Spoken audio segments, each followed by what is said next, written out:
Flashy kitchen, ito yung mga labubu. Yung usong-uso ngayon cute. Pero, pwede daw magdala ng malas.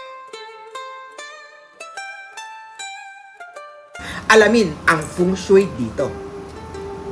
Hi mga kanswerte! Ako po, si Master Hans Kua, ang inyong pinaka-pinagkakatiwala ang mga gabay, swerte pagdating sa energy ng feng shui at mga bagay na hindi basta-basta nakita sa mga mata natin. Ngayon usong-uso yung mga labubu, mga flashy na kitchen, mukhang cute at harmless.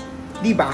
Pero alam nyo ba na maaari daw ito magdala ng malas, magnet, o lucky charm ba ito? Depende yan sa kung paano mo ginagamit. Tara, pag-usapan natin ang mga labubu nyo. Una-una, ang energy ng flashy kitchen. Sa feng shui, bawat bagay na palagi mong ginadala o ginagamit ay sumisipsip ng energy ng chi.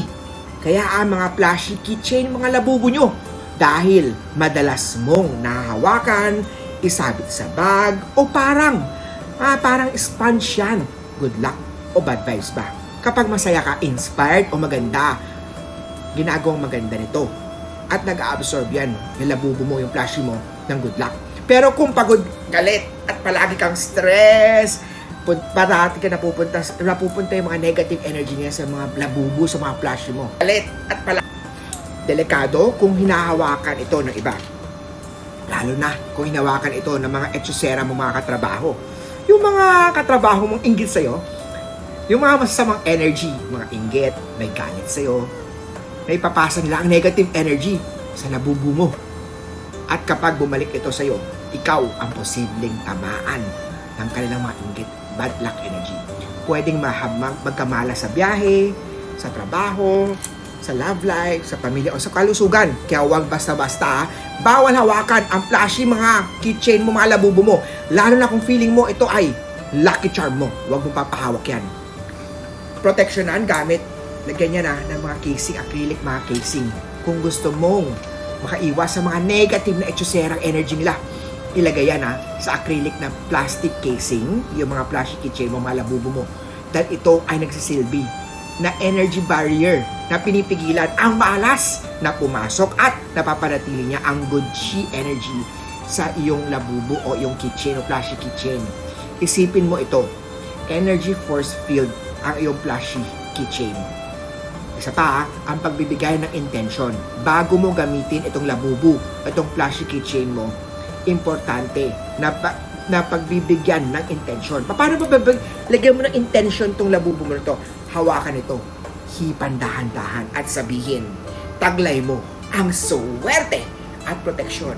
Ilalayo mo ko sa malas at dadalhin mo sa akin ang tagumpay at prosperity. Simple yan, pero napakalakas ng epekto kapag galing sa puso mo.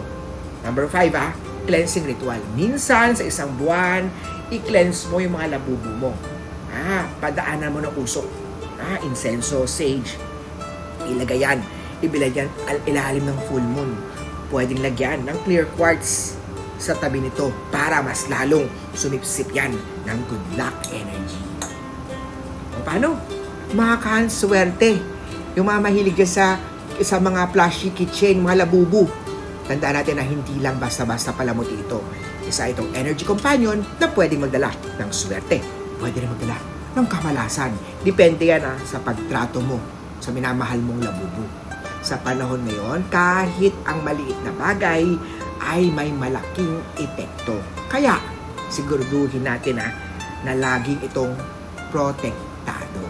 Malinis at sinasadyang dalhin ang mga mabubuti good luck intentions.